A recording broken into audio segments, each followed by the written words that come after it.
इस पूरे एग्जाम में आपको एक ही चीज चुननी है, वो ऑप्शन सब्जेक्ट है, बाकी सब आपको दिया गया है। प्रीलिम्स का सिलेबस फिक्स है, मेंस में जीएस, एसए और जो क्वालिफाइंग पेपर्स हैं फिक्स हैं, इंटरव्यू फिक्स है, कोई चॉइस नहीं है। इस पूरे पेपर में आपको एक ही चॉइस है कि आप वैकल्पिक विषय अपनी इच्छा से चुन लीजिए। और वैकल्पिक विषय चुनने के मामले में सबसे पहली बात यह है कि कौन सा विषय हम चुने। मैं इस पे बहुत विस्तार में कई बार समझाता हूं बच्चों को, भावुक होकर फैसला मत कीजिएगा। जिंदगी के सबसे गलत फैसले आमतौर पे वो होते हैं जो हम किसी भावना के अतिरेक में, तीव्र भावनाओं के वशीभूत होकर करते हैं, दिमाग उस समय नहीं लगाते हैं। ऑप्शनल चुनने का जो आधार है, 2-3 आधार प्रमुख रूप से माने जाते हैं, लेकिन मुख्य आधार केवल एक होता है। 2-3 आधार क्या होते हैं? एक आधार ये होता है कि उसमें कितने अंक मिलने की संभावना है। दूसरा एक आधार ये होता है कि वो जीएस में कितनी मदद करेगा। तीसरा आधार ये होता है कि वो कितना संक्षिप्त है, अगर छोटा विषय है तो ज्यादा अच्छा है। और एक कुछ लोग बोलते हैं कि मेरी रुचि उसमें कितनी है, ये भी देखना चाहिए। ये 3-4 बातें होती हैं। फैला फैला के 8-10 बातें कर लेते हैं लोग, लेकिन मोटे तौर पर कुल मिला के जो तर्क होते हैं वो यही 4 तर्क होते हैं। मैं सब बच्चों को समझाता हूँ, देखो भाई ये सारी बातें ठीक है, इनमें सबसे महत्वपूर्ण तर्क ये वाला है, अंक। क्योंकि आप इस परीक्षा में ना खेलने के भाव से खेलने के लिए नहीं आए हैं, आप जीतने के लिए आए हैं। आपने एक सपना देखा है जिंदगी के लिए। एक झूठ बहुत बड़ा यूपीएससी की तरफ से फैलाया जाता है कि सारे वैकल्पिक विषय बराबर होते हैं। शुद्ध झूठ है ये, सफेद झूठ। वैकल्पिक विषय बराबर नहीं होते हैं, और हिंदी मीडियम में तो रत्ती भर बराबर नहीं होते।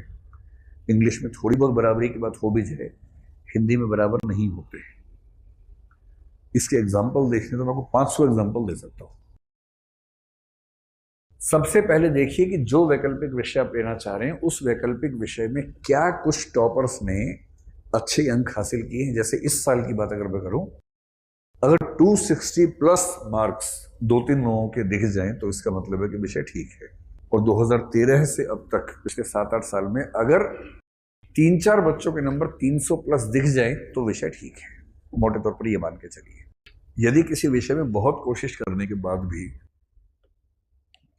किसी के 200 नंबर भी नहीं आ रहे, 170, 180, बहुत वो 205 नंबर आ रहे हैं, तो भाई खुद को ना गिनी पिग मत समझिए। गिनी पिग समझते हैं? वो चूहा जिस पर लेबोरेटरी में परीक्षण होता है। अपने ऊपर क्यों परीक्षण करवाना चाह रहे हैं? जो सफलता की सीधी राहें हैं उनमें से एक चुन लीजिए और आगे बढ़ जाइए। अपने ऊपर क्यों प्रयोग करना चाह रहे हैं? जिस विषय में अंक ठीक मिल रहे हैं आपके मीडियम में, हिंदी मीडियम में, उनमें से किसी एक विषय को चुन लीजिए और उन विषयों में देख लीजिए कौन सा विषय जीएस में हेल्प करता है, कौन सा संक्षिप्त है, किसमें आपकी रुचि है। और अगर बाई चांस ऐसा विषय ना मिले तो वही विषय लीजिए जिसमें नंबर आने की संभावना है, वरना फायदा क्या होगा। मुझे एक बच्चे ने एक बार कहा कि मैंने वो विषय लिए है जो 2.5 महीने में तैयार हो जाता है, मैंने 1.5 महीना बचा लिया अपना। फिर क्या हुआ ही नहीं। मेंस अगले साल फिर 1.5 महीना बचाया, अगले साल फिर 1.5 महीना बचाया, और फिर जिंदगी के 33 साल बचा लिए, नौकरी नहीं मिली, जिंदगी बची पूरी की पूरी। और ऐसे ऐसे बच्चे हैं। बट आप सिलेक्शन के बाद होम क्वार्टर मिलेगा या नहीं पता नहीं, पर सिलेक्शन नहीं होगा तो होम क्वार्टर मिलना ही मिलना है फिर तो अब वो होम क्वार्टर में है, बिना नौकरी के। बिना नौकरी के कहाँ जाएंगे? घर ही तो जाएंगे अपने, तो होम क्वार्टर में रहेंगे। तो मैंने 1.5 महीना बचाने के लिए जिंदगी गंवा दी। और मैं तो वही विषय लूंगा जिसमें मेरी रुचि है, बेशक फेल हो जाऊं, रुचि से पढ़ूंगा, पढ़ता ही रहूंगा, सिलेक्शन नहीं होने दूंगा अपना। क्या तर्क है ये? मतलब अगर इसके साथ मैच कर जाए तो सबसे अच्छा है, कोई दिक्कत नहीं है। मैच ना करे तो क्या करेंगे भाई? अल्टीमेटली आप ये विषय क्यों पढ़ रहे हैं? इसलिए पढ़ रहे हैं कि शौक है पढ़ने का आपको, या इसलिए पढ़ रहे हैं कि आपको आईएएस बनने के लिए एक अच्छा विषय चाहिए? इसीलिए चाहिए ना। मतलब बाकी लोग परमाणु बम लेके घूम रहे हैं और आप लाठी लेके घूम रहे हैं वहां पर कि लाठी से बम पे मारूंगा, ऐसे थोड़ा ना होता है। जब हथियार चुनना है तो हथियार सबसे अच्छा चुनिए, कमजोर के चुनेंगे। अब हिंदी मीडियम में इस बार देखिए, हिंदी मीडियम में कायदे की बात, हमारे यहाँ बहुत सारे विषय पढ़ाए जाते हैं, आपको खुद चुन लेना है, यहां पढ़ें कहीं पढ़ें, आपकी चॉइस का मामला है। हिंदी माध्यम में कुल मिलाकर 2 विषय ठीक परफॉर्म कर रहे हैं। उनमें से एक का नाम है हिंदी साहित्य और एक का नाम है हिस्ट्री। और इस बार भी मैंने जो 20-22 बच्चे सिलेक्ट हुए, लगभग सभी के मार्क्स निकाल के देख लिए वैकल्पिक विषय के।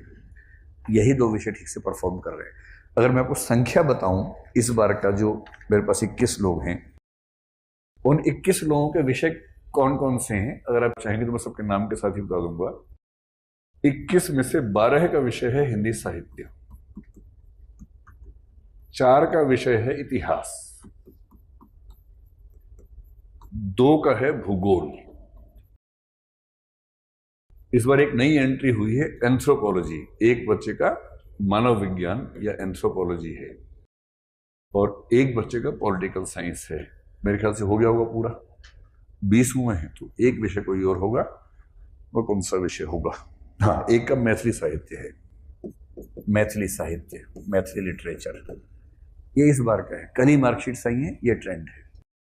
अगर आपको नाम सुनने का शौक हो, है शौक, तो बताओ सबका नाम, ये ऐसे ही मान जाएंगे। मैंने कई बच्चों को लगता है ना कि पता नहीं क्या बात है, तो मैं सबके नाम और मार्कशीट नोट ही करके ले आया कि जिसका आपको डाउट होगा बता ही दूंगा कौन कौन है।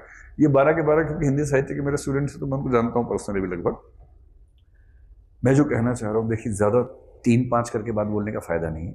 मोटे तौर पर इन 2 में से चुन लीजिए।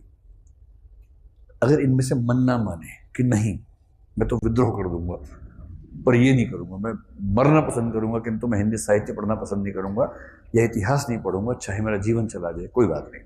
अगर ऐसी स्थिति है किसी के साथ, तो फिर पॉलिटिकल साइंस इस समय ठीक है, ट्राई कर सकते हैं। पॉलिटिकल साइंस भी अच्छा है, मतलब इस बार संयुक्त से उसमें एक ही व्यक्ति है, वरना आमतौर पर 1, 2, 3 लोग उसमें सिलेक्ट हो जाते हैं, कोई दिक्कत वाली बात नहीं। एंथ्रोपोलॉजी इस बार एक नया ट्रेंड सामने आया है, अच्छे नंबर एक बच्चे गए हैं। आगे देखना है कि ट्रेंड कैसे रहता है, आगे ट्रेंड अच्छा होगा तो उसको भी ऑप्शन के रूप में रखेंगे, लेकिन फिलहाल बहुत स्कोप नजर मुझे नहीं आ रहा। लेकिन वेट करेंगे, 1 साल और देखेंगे, फिर उसके बारे में बात करेंगे। और यदि आप कहें कि नहीं मैं तो बाकी विषय में से कोई लूंगा, जैसे मैं लोक प्रशासन लूंगा, मैं अर्थशास्त्र लूंगा, तो फिर मैं कहूंगा ले लीजिए।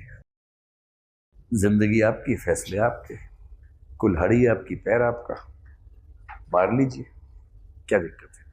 ये तो अपनी चॉइस की बात है। मैं तो केवल ये बता सकता हूं कि क्या ट्रेंड्स हैं, किसको देखना चाहिए, बाकी आपको जो ठीक लगे देख लीजिए। लेकिन वैकल्पिक विषय जो भी लें, एक बात ध्यान रखिएगा, अब उसमें चॉइस नहीं आती है, और वैकल्पिक विषय कहने को 500 नंबर का है।